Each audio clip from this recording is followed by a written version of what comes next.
தேசிய ஜனநாயக கூட்டணியிலிருந்து இதுவரைக்கும் யார் சார் உங்கள்கிட்ட வந்து சேர்றதுக்கு முயற்சி பண்ணியிருக்காங்க? அதெல்லாம் ரகசியம், பரம ரகசியம்.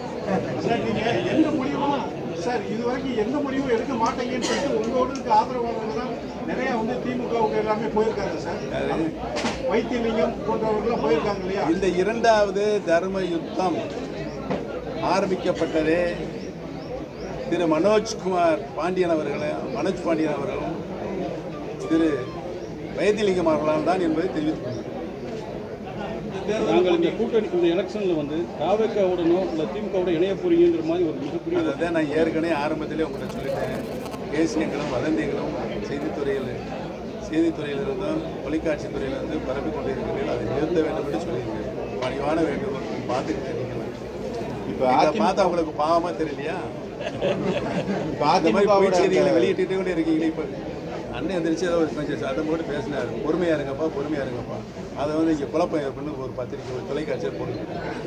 எந்த விதத்தில் நியாயம் இருக்கு சொல்லுங்க.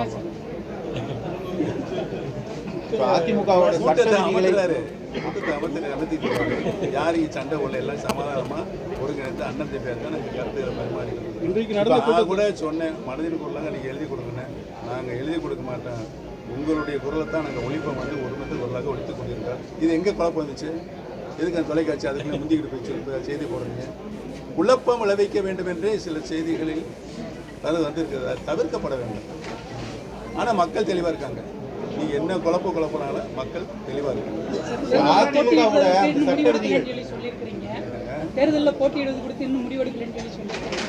இல்லை தேர்தலை போட்டியிடுவதற்காக இந்த இயக்கம் தொடங்கவில்லை. நீங்கள் எல்லாம் புரிஞ்சுக்கிறோம். கழகத்தினுடைய சட்ட விதியை மீட்டெடுப்பதற்காக சட்ட போராட்டம் நீதிமன்றத்தில் நடைபெற்றுக் கொண்டிருக்கிறது.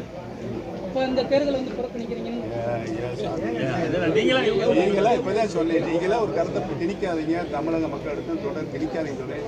ஏன் முன்னாலே உட்காந்து நீங்க திணிக்கிறீங்க? எப்படி சொல்லுங்க? எந்த சின்ன பேசுங்களா? முன்னாடி வந்து டிடிவி என்ன செஞ்சாருன்னா அதிமுகவில் ஸ்லீப்பர் செல் இருக்குன்னு சொன்னாரு. ஆனா இப்போ அவர்கிட்ட கேட்கும்போது ஸ்லீப்பர் செல் எல்லாம் லைவ் செல் ஆயிடுச்சு. நாங்க அண்ணன் தம்பிய சண்டை போட்டாலும் திமுகவை எதிர்க்கிறது ஒன்று சேர்றோம் அப்படின்னு இருக்காரு.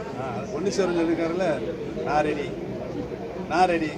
திரு டிவி அவர்களும் அவருடைய அருமை திரு எடப்பாடி பழனிசாமி ரெடியா கேட்டு சொல்லுங்க.